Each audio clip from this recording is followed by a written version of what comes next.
Welcome back to Frame by Frame.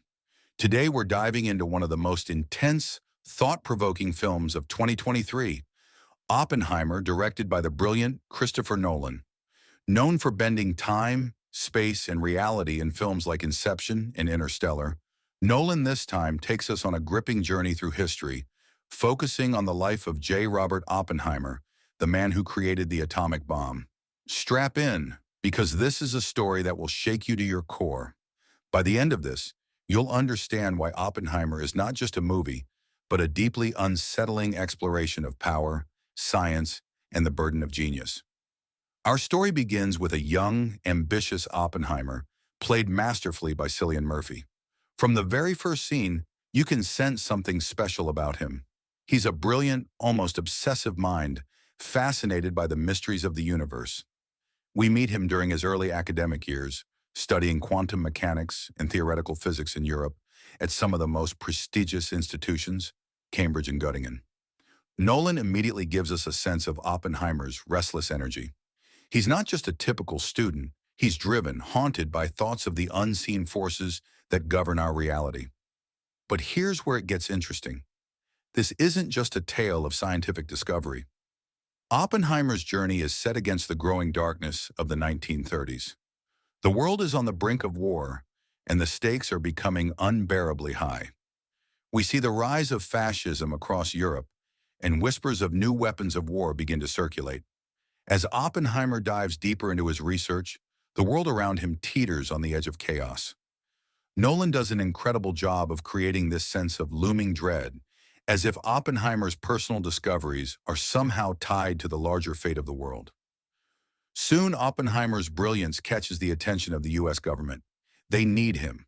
We're introduced to the top-secret Manhattan Project, a mission to create the world's first atomic bomb. The stakes? The Nazis are working on nuclear technology, and the race is on to see who will harness this terrible power first. It's a race against time, and the consequences couldn't be more deadly. Oppenheimer, now at the forefront, is appointed the scientific director of the project. He's tasked with leading a team of the brightest minds on the planet to Los Alamos, New Mexico, a remote, barren desert that will soon become the birthplace of the bomb. Now let me paint this picture for you. Nolan doesn't just show the science behind the bomb, he immerses us in the psychological and emotional weight these scientists carried. Imagine being part of a team that's about to change the world forever, knowing that what you're building could end millions of lives. That's the atmosphere in Los Alamos. As the film progresses, we see the tension, the secrecy, and the unrelenting pressure that Oppenheimer and his team face. Every breakthrough, every new discovery brings them closer to an unspeakable reality. They are creating a weapon unlike anything the world has ever seen. One of the most fascinating parts of Oppenheimer is how Nolan explores the moral dilemma. Oppenheimer isn't portrayed as a hero or a villain, he's a deeply conflicted man. As they get closer to success, he begins to grapple with the weight of his actions. The bomb is being built to end World War II, but the human cost will be unimaginable.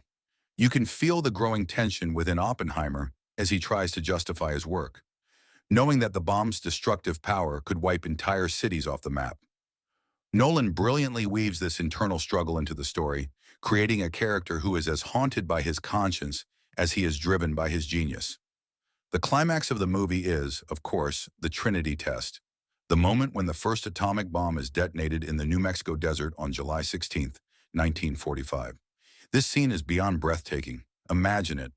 The desert is dark, the air is still, and all the scientists stand, bracing for what's about to happen.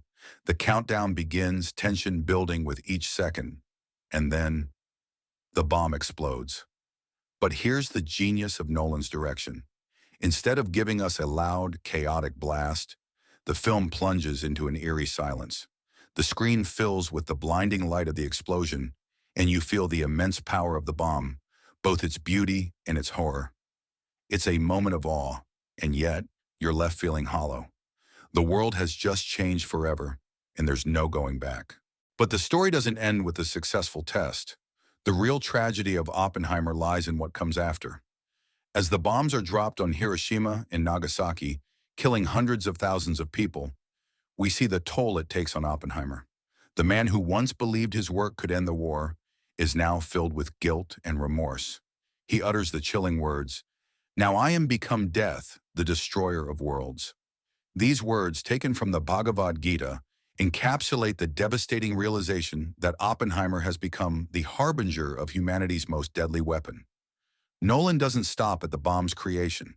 He delves deep into the consequences of it. After the war, Oppenheimer becomes a prominent figure, advocating for the peaceful use of nuclear energy. But the political climate has changed. We're now in the era of the Red Scare, where anyone with leftist leanings is viewed with suspicion. Oppenheimer's past affiliations with communist sympathizers come back to haunt him. He's brought before a security hearing, accused of being a Soviet spy. What follows is a tense, nail-biting sequence as we watch the man who once held the fate of the world in his hands, now being torn down by his own government. It's during this part of the movie that we see the true tragedy of Oppenheimer's life. He's a man who gave everything, his mind, his soul, his morality, to win a war, only to be discarded when he's no longer useful. Stripped of his security clearance, he's humiliated, isolated, and left to reflect on the terrible legacy of his work. Nolan uses this downfall to ask some very deep, difficult questions. Was the creation of the bomb worth the cost? Can a man like Oppenheimer ever escape the weight of what he's done? The movie ends on a somber, reflective note. Oppenheimer is older now, broken by the burden of his invention. He knows that the world he helped create is one that could be destroyed at any moment. The final scenes leave you with a sense of dread, knowing that the bomb's existence has changed humanity's future forever. Oppenheimer's legacy is one of brilliance, but also of destruction. He is both a genius and a tragic figure, forever haunted by the world he helped shape. Christopher Nolan's Oppenheimer is a masterpiece not just because of its stunning visuals and powerful performances, but because it challenges us to think deeply about science, ethics, and the human cost of progress. It's a film that doesn't shy away from asking difficult questions about power and responsibility, and it forces us to confront the darker side of human ambition. And that, my friends, is the story of Oppenheimer. If you found this breakdown intriguing, make sure to like, share, and subscribe to Frame by Frame for more deep dives into the world of cinema. Hit the bell icon so you never miss a new video. Thanks for watching, and remember, the most dangerous discoveries are the ones we can never take back.